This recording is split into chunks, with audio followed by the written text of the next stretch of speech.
January 2026, Windsor Castle. Cameras flashing. An icon steps out in front of them. 91 years old, poised as always, elegant as always, and lost. "I can't see anything at all," she says.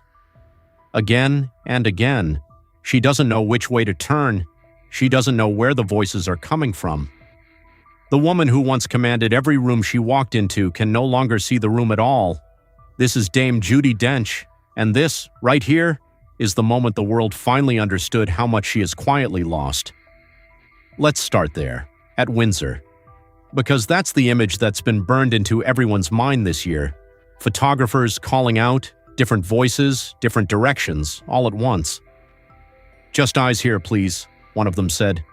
She couldn't. She physically couldn't. Dench turned toward her partner, David Mills, standing beside her. "Are they over there? I can't see," she asked him. Quietly, almost apologetically, as if her own blindness were an inconvenience she owed people an explanation for. The clip spread within hours. Fans were furious, not at her but for her. "Have some empathy, she can't see you," one wrote. "A little respect and compassion would be good," said another. By all accounts, once she got inside, away from the flashing lights and the shouting, she softened. She smiled. She spoke warmly with King Charles. She was, in that quieter room, still entirely herself. But outside, for those few unbearable minutes, the cameras caught something raw, something real, a living legend, unable to see the world applauding her. To understand what's being lost, you need to understand what she built. And it is, genuinely, one of the great careers in the history of acting. Judith Olivia Dench, born December 9, 1934, in York, England. Her father was a doctor. Her mother, like Judi herself, decades later, would eventually battle her own vision struggles too. She trained at the Central School of Speech and Drama in London, cut her teeth with the Old Vic Company, climbed steadily, patiently through decades of British theatre before the rest of the world caught on to what audiences in London already knew. Then came the resume that almost doesn't seem real. 7 James Bond films. 7. She was M, the icy, unshakable head of MI6, across the Pierce Brosnan and Daniel Craig eras alike. A woman giving orders to 007 himself, and somehow making him look like the one who should be nervous. An Academy Award in 1999 for Shakespeare in Love, 8 minutes of screen time as Queen Elizabeth I, and it was enough. Just enough. The Academy couldn't look away. Iris, Notes on a Scandal, Mrs. Brown, Chocolate, Philomena, Cats, Belfast, The Best Exotic Marigold Hotel, Victoria and Abdul, role after role, decade after decade, never once fading. She married actor Michael Williams in 1971. They had one daughter, Finty, who followed her parents into acting. Michael passed away in 2001 after a long illness, a loss Dench has spoken about only rarely and always with enormous care. She was made a Dame of the British Empire in 1988. Not a Sir, a Dame. One of the most recognized and beloved women in the history of British performance. She seemed untouchable. To millions of fans, she still does. But behind the scenes, silently, something had already begun to take that world away from her. In 2012, at 77 years old, Judi Dench was diagnosed with age-related macular degeneration, AMD for short. 2 words.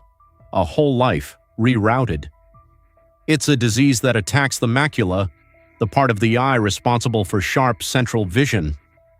The kind of vision you need to read a book, to recognize a face, to watch the person you love walk into a room.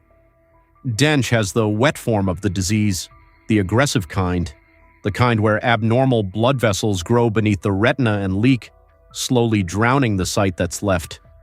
It requires treatment every 6 weeks just to slow what cannot be stopped. Nearly 20 million Americans over 40 live with some form of AMD. It is the leading cause of severe vision loss in people over 50, more common even than glaucoma. Judi Dench is not alone in this.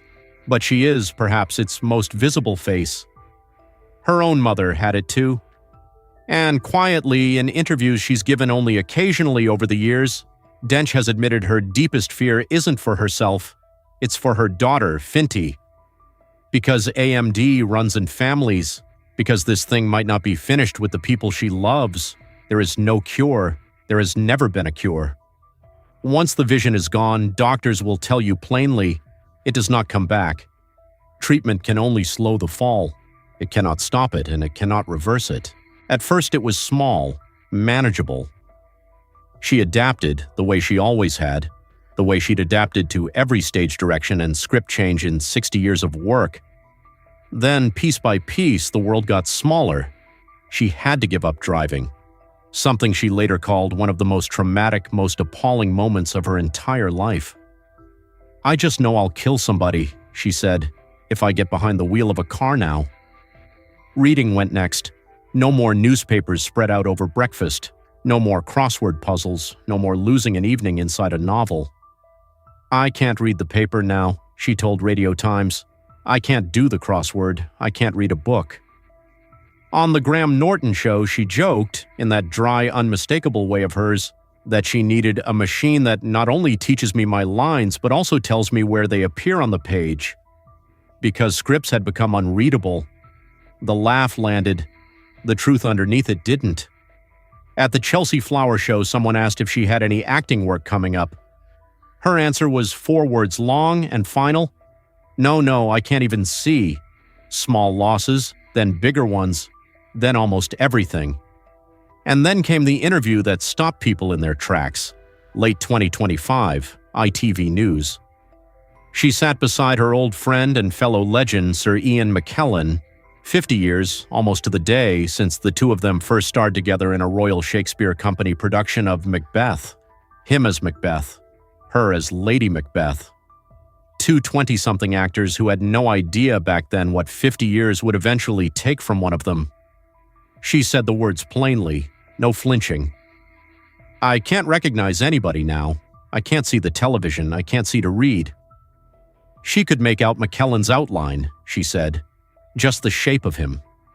She knew it was him only because of the scarf he wore, the same one, apparently, for years. 50 years of friendship, distilled down to a piece of fabric she could still recognize when the face behind it had already disappeared. Asked about the theater, the world that made her, the stages she'd owned for 6 decades, she simply shook her head. "Well, no," she said. She has said she can no longer go anywhere alone now. Someone must always be with her, guiding her, steering her, because without them, she says, she will simply walk into something or fall. At 91, that's not a small risk. It's a daily one. Here is the hardest part of this story. Macular degeneration does not kill you. It isn't cancer. It isn't a terminal countdown. It simply takes, slowly, patiently, mercilessly, everything that lets you experience the world the way you once did. Judi Dench is still here, still sharp, still, by every account from the people around her, funny and warm and formidable in conversation. Her mind has not left her, only her eyes have. And for a woman who spent her entire life reading rooms, reading scripts, reading faces, reading in every sense of the word, that loss cuts in a way that's hard to fully put into language. Actors live by sight, by the flicker in another performer's eyes, by the reaction of an audience they can just barely make out past the stage lights. Take that away, and you haven't just taken a job. You've taken a language she spoke better than almost anyone alive. She has not announced retirement, not formally. She has not said goodbye, not in the dramatic, headline-friendly way so many stories now claim. But the woman who once commanded an entire screen with a single devastating look can no longer see the screen at all. And there is a particular quiet tragedy in that, one that doesn't need embellishing to hurt. Behind her, there is still a family. David Mills, her partner since 2010, guiding her through rooms full of strangers and flashing cameras. Her daughter, Finty, carrying forward the same instincts for performance that her parents gave her, and quietly, privately, watching for the first signs of the same disease in herself. A legacy of talent, and perhaps a legacy of loss passed down along with it. Judi Dench gave us Lady Macbeth on a London stage in the 1970s. She gave us M, cold and commanding, steering James Bond through 7 films across 2 decades.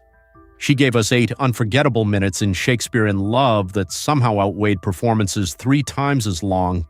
She gave us Iris and Philomena and Belfast and a body of work that most actors could only ever dream of building in an entire lifetime. Now, in the quiet of her 90s, half a world away from the red carpets and the film sets, she is teaching us something else entirely. What it looks like to lose your sight without losing yourself, to keep showing up, to keep laughing at your own situation, even when the joke has a hard edge to it, to keep living fully and stubbornly, even when the world in front of you has gone almost completely dark. That, in the end, might be the most remarkable performance of her career.